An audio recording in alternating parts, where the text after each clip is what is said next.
Halo semuanya, hari ini kita bakal ngobrolin sosok luar biasa, yaitu Baharudin Yusuf Habibie, Presiden ketiga Indonesia sekaligus ilmuwan jenius.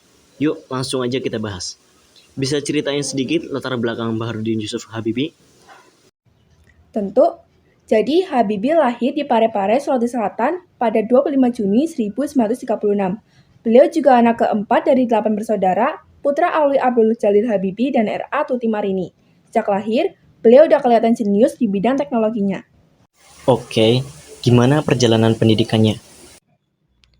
Habibie sempat kuliah di ITB jurusan Teknik Mesin selama 6 bulan lalu lanjut ke RWTH Aachen, Jerman di bidang teknik penerbangan. Katanya beliau menemukan teori penting ya? Betul, Habibie menemukan crack propagation theory atau faktor Habibie, rumus untuk menghitung keretakan material pesawat hingga tingkat atom. Ini membuat pesawat menjadi lebih kuat dan aman. Maka dari itu, beliau dijuluki sebagai Mr. Crack. Keren banget. Terus gimana ceritanya bisa pulang ke Indonesia? Jadi pada tahun 1974, Soeharto mengundang Habibie untuk memimpin industri penerbangan nasional yang kemudian menjadi PT Dirgantara Indonesia. Selain itu, beliau juga menjabat sebagai Menteri Negara Riset dan Teknologi selama 20 tahun. Lalu gimana beliau akhirnya jadi presiden?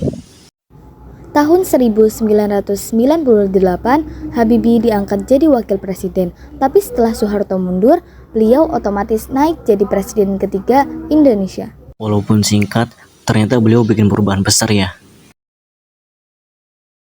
Sangat besar. Beliau membuka kebebasan pers, mengubah undang-undang partai politik, dan menyiapkan pemilu yang lebih demokratis. Setelah nggak jadi presiden, beliau ngapain? Beliau mendirikan The Habibie Center dan menulis buku detik-detik yang menentukan. Dan akhirnya beliau wafat di tahun 2019 ya.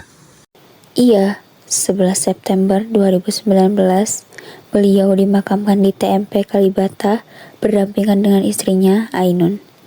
Kisah cinta mereka juga diabadikan dalam film Habibie dan Ainun. Luar biasa. Ternyata banyak banget ya yang bisa kita pelajari dari beliau. Betul, Habibie bukan cuma ilmuwan, tapi juga pemimpin visioner. Oke, itu dia obrolan kita hari ini. Terima kasih banyak buat sharingnya. Sampai jumpa di episode selanjutnya.